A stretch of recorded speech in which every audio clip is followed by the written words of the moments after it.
Bonjour à toutes et à tous et bienvenue sur Bref Real. Aujourd'hui j'ai débriefé le match Real Manchester City, la demi-finale aller de la Champions League. Et oui, c'était un match très tendu, un match comme ils disent sur RMC, une partie d'échecs, je le dirais même plus un combat de boxe parce que c'était vraiment coup pour coup. On était en défense, il y avait des temps forts, temps faibles, forcément de chaque côté. Et j'ai vu, ma foi, une très belle équipe du Real Madrid. Une très belle équipe du Real Madrid parce que, pas parce qu'elle a flambé au niveau attaque et tout, parce que elle a été solidaire en défense. Notre point faible sur cette saison, et je l'ai révélé dans pas mal de vidéos, que les passes qui se coupaient, les centres et tout, on était fragile dessus. On était toujours en train de parfois se chercher, parfois regarder ailleurs et laisser un attaquant passer entre les lignes et choper le ballon, couper le ballon du coup pour pouvoir marquer. Et on faisait des fautes anormal aux abords de la surface. Là, il y a eu vraiment une cohésion, il y a eu vraiment un esprit d'équipe vraiment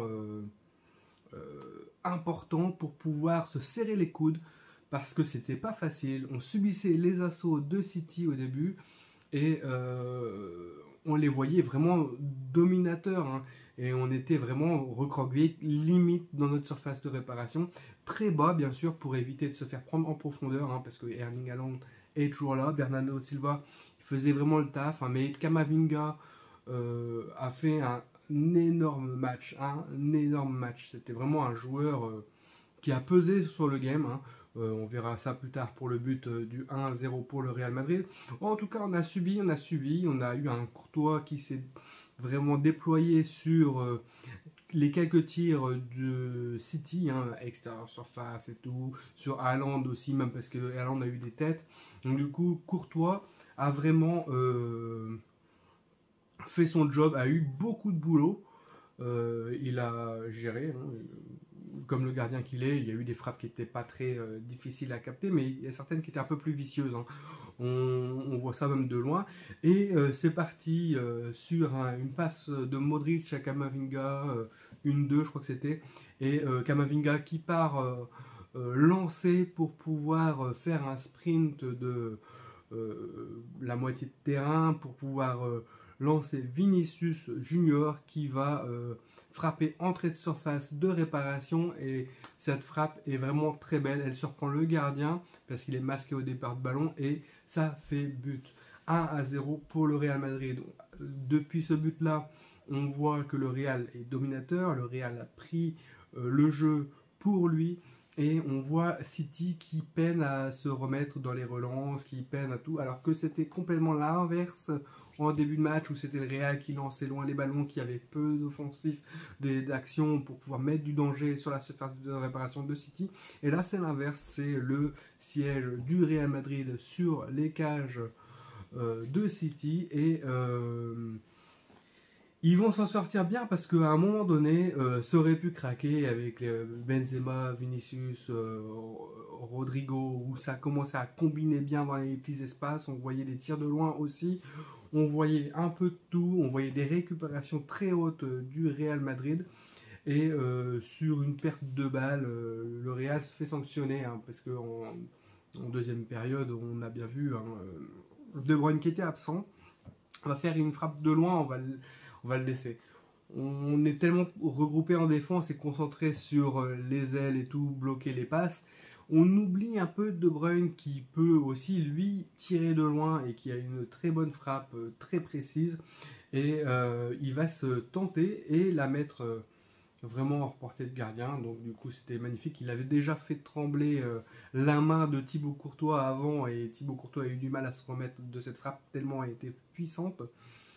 Sur le but, apparemment, il y aurait peut-être eu en amont une touche. Moi, je pense qu'en vrai, si ça n'a pas été vu, ça n'a pas été vu. S'ils ont estimé qu'il n'y avait pas de touche, il n'y avait pas de touche. En tout cas, la perte de balle, elle y est de notre part. Et après, le tir de loin de Kevin De Bruyne est vraiment imparable, vraiment très beau. Donc ça fait vraiment deux frappes de loin qui ont décidé du score un partout.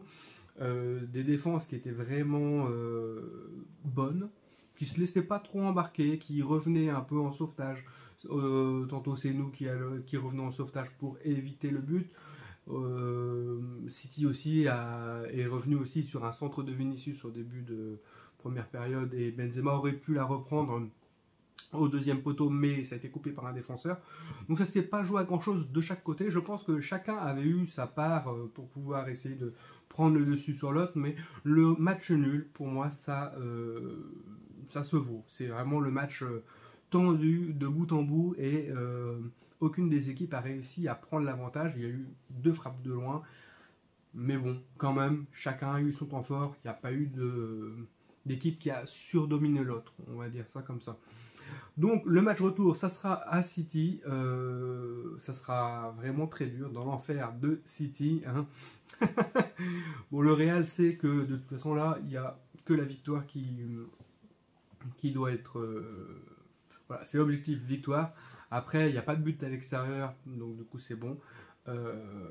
Maintenant, il faut faire très attention. Parce que City, chez eux, ils seront très dangereux.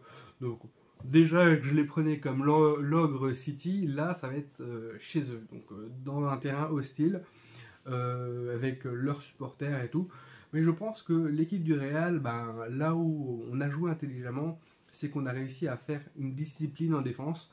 On exploite Vinicius, Rodrigo aurait pu tirer son épingle du jeu aussi. Mais voilà, ça va se jouer à pas grand chose le match prochain. Et puis on s'est mis en jambes. Pep Guardiola de City a décidé de ne pas faire de changement, donc il aurait pu faire rentrer Foden et tout. Je pense que c'est pour préserver ses forces hein, pour leur match en championnat et aussi le match retour pour pas dévoiler toute sa stratégie.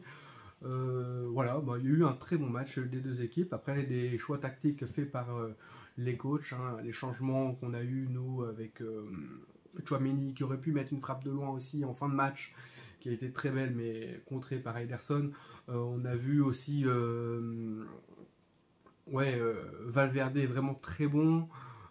À la fin, on a vu Asensio qui était aussi là pour combiner. Hein. Bon, en vrai, Nacho est rentré pour aussi soulager un peu tout le monde. Modric est sorti, Modric a joué aussi. Hein. Modric qui revient de blessure, qui fait un match d'une telle intensité. C'est vraiment surprenant, sachant qu'il y avait un risque quand même de rechute. On se dit ça, s'il rechute, c'est fini pour plusieurs mois. Donc fallait quand même en prendre soin, le faire sortir, être au petit soin avec lui. Je pense que les deux équipes seront bien remontées pour nous faire une demi-finale retour de folie. Et sur ce, ben, il ne faut pas faire de blessés en attendant. Chou!